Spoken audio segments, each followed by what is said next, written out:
എല്ലാവർക്കും അന്നാസ് ഫുഡ് വേൾഡിലേക്ക് ഒരിക്കൽ കൂടി സ്വാഗതം. അപ്പോൾ നമ്മൾ ഇന്നൊരു ബ്രേക്ക്ഫാസ്റ്റിൻ്റെ റെസിപ്പിയാണ് നോക്കുന്നത് കേട്ടോ. ഒരു കപ്പ് അരിപ്പൊടി ഉണ്ടെങ്കിൽ വളരെ ഈസി ആയിട്ട് ചെയ്തെടുക്കാവുന്ന, പ്രത്യേകിച്ച് കറികളൊന്നും ഇല്ലെങ്കിലും കഴിക്കാൻ പറ്റുന്ന ഈ ഒരു ബ്രേക്ക്ഫാസ്റ്റ് എങ്ങനെയാണ് തയ്യാറാക്കി എടുക്കാൻ നോക്കാം. അപ്പോൾ വീഡിയോ മുഴുവനായിട്ട് കണ്ട് നമ്മളൊന്ന് സപ്പോർട്ട് ചെയ്തേക്കണേ. കൂടെ തന്നെ നിങ്ങൾക്ക് ഇഷ്ടപ്പെടുകയാണെങ്കിൽ സബ്സ്ക്രൈബ് ചെയ്യാനും ലൈക്ക് ചെയ്യാനും ഷെയർ ചെയ്യാനും കമൻറ്റ് ചെയ്യാനും ഒന്നും മറക്കരുത് കേട്ടോ. അപ്പോൾ നമുക്ക് സ്റ്റാർട്ട് ചെയ്യാം. ആദ്യം തന്നെ ഞാനിവിടെ ഒരു മിക്സിയുടെ ജാറിലേക്ക് ഒരു കപ്പ് അരിപ്പൊടി ഇട്ട് കൊടുക്കുന്നുണ്ട്. നൈസായിട്ടുള്ള നമ്മുടെ പത്തിരിക്കൊക്കെ എടുക്കുന്ന പൊടിയാണ് എടുത്തിട്ടുള്ളത്. ഇനി നമുക്കിതിലേക്ക് ഒരു അര കപ്പ് ചോറ് ഇട്ട് കൊടുക്കാം. ഇനി നല്ലൊരു ഫ്ലേവറിനായിട്ട് ഒരു 1/4 ടീസ്പൂൺ നല്ല ജീരകം ചേർത്ത് കൊടുക്കാം.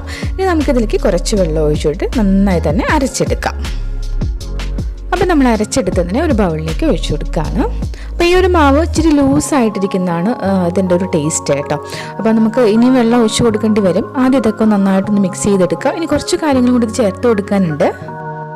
ഞാനിതിലേക്ക് ഒരു ചെറിയ ക്യാരറ്റ് ഒന്ന് ഗ്രേറ്റ് ചെയ്ത് ഇട്ട് കൊടുക്കുകയാണ്. കൂടെ തന്നെ ഒരു പിടി നാളികേരം ചിരകിയത് ചേർത്ത് കൊടുക്കുന്നുണ്ട്. നാളികേരത്തിൻ്റെ അളവൊക്കെ നമ്മുടെ ഇഷ്ടത്തിനനുസരിച്ച് കൂട്ടം കുറയ്ക്കൊക്കെ ചെയ്യാം കേട്ടോ. ഇനി ഞാൻ കുറച്ച് മല്ലിയിലയും കൂടി ഇടുന്നുണ്ട്. ഒരു കാണാനൊരു ഭംഗിക്ക് വേണ്ടിയിട്ടാണ് മല്ലിയില ഇട്ടിട്ടുള്ളത്. ഇനി ആവശ്യത്തിനുള്ള ഉപ്പും കൂടി ഇട്ട് കൊടുത്തിട്ട് നന്നായിട്ടൊന്ന് ഇളക്കി കൊടുക്കുക. അപ്പോൾ അത് നന്നായി തന്നെ ഇളക്കി എടുത്തിട്ടുണ്ട്. ഇപ്പോൾ അത് നല്ലൊരു കട്ടിയായിട്ടുള്ളൊരു പരുവത്തിലാണ് ഇരിക്കുന്നത്. ഈ ഒരു മാവ് നല്ല ലൂസായിട്ടിരുന്നാൽ മാത്രമാണ് ഇതിനൊരു ടേസ്റ്റ് ഉണ്ടാവുള്ളൂ. അപ്പോൾ ആവശ്യത്തിന് വെള്ളം ഒഴിച്ചു കൊടുത്തിട്ട് ഈ ഒരു രീതിയിൽ നല്ല ലൂസായിട്ടുള്ള ഒരു മാവാണ് വേണ്ടത്.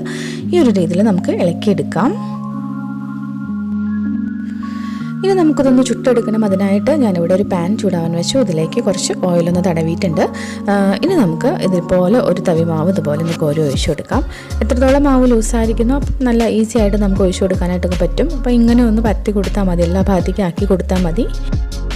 ഇനി നമുക്കിതൊന്ന് അടച്ച് വെച്ച് ലോ ടു മീഡിയം ഫ്ലെയിമിൽ വെച്ചിട്ട് നമുക്ക് കുക്ക് ചെയ്യാം കേട്ടോ. അപ്പോൾ കുറച്ച് സമയം എടുക്കും. തീ കൂട്ടിയൊന്നും ഇടരുത്. ഇതുപോലെ സൈഡൊക്കെ ഒന്ന് വിട്ട് വരുമ്പം അടിഭാഗം നന്നായിട്ട് മുരിഞ്ഞ് വന്നതിന് ശേഷം വേണം നമുക്കിതൊന്ന് തിരിച്ചിട്ട് കൊടുക്കാൻ. ഇനി ഇതിൻ്റെ അടിഭാഗം കൂടി ഒന്ന് നന്നായിട്ടൊന്ന് മുരിഞ്ഞ് വരുന്നത് വരെ നമുക്കൊന്ന് വെയിറ്റ് ചെയ്യാം. തീ കൂട്ടിയിട്ട് കഴിഞ്ഞാൽ പെട്ടെന്ന് അങ്ങ് കരിഞ്ഞു പോവും. അത് വേറൊരു രീതിയിലാണ് കിട്ടുള്ളൂ കേട്ടോ. അപ്പോൾ നമ്മൾ തീ ഒരു ലോ ടു മീഡിയം ഫ്ലെയിമിൽ തന്നെ ഇട്ടിട്ട് വേണം ഇത് ചെയ്തെടുക്കാനായിട്ട്. അപ്പോൾ കണ്ടല്ലോ, പാനിൽ നിന്ന് വിട്ട് വരുന്ന ഒരു പരുവത്തിൽ എത്തിയിട്ടുണ്ട്. അപ്പോൾ ഇത്രയും മതി. കണ്ടല്ലോ, അടിപൊളിയായിട്ടുണ്ട്. ഇനി നമുക്കിതൊന്ന് മാറ്റാം. ഈ ഒരു രീതിയിൽ ബാക്കിയുള്ള ദോശയെല്ലാം തന്നെ ചുട്ടെടുക്കാം. അപ്പോൾ ചൂടോടുകൂടി തന്നെ കഴിക്കാനായിട്ട് പ്രത്യേകിച്ച് കറികളുടെ ആവശ്യമൊന്നുമില്ല. ഇനിയിപ്പം കറികളുടെ കൂടെ കൂട്ടി കഴിക്കാനും ടേസ്റ്റാണ് കേട്ടോ. കാണുമ്പോൾ തന്നെ നല്ല ഭംഗിയില്ല, നല്ല പേപ്പർ പോലെയാണ് ഇരിക്കുന്നത്. കൂട്ടുകാരെല്ലാവരും ഒന്ന് തയ്യാറാക്കി നോക്കുക. എല്ലാവർക്കും ഇഷ്ടപ്പെട്ടിട്ടുണ്ടാവുമെന്ന് കരുതുകയാണ്. ഇഷ്ടപ്പെട്ടാൽ ലൈക്ക് ചെയ്യാനും ഷെയർ ചെയ്യാനും കമൻറ്റ് ചെയ്യാനും മറക്കാതെ സബ്സ്ക്രൈബ് ചെയ്യാനും ശ്രദ്ധിക്കണം. അപ്പോൾ അടുത്ത ദിവസം വീണ്ടും നല്ലൊരു റെസിപ്പിയുമായിട്ട് വരാം കേട്ടോ. Thank you.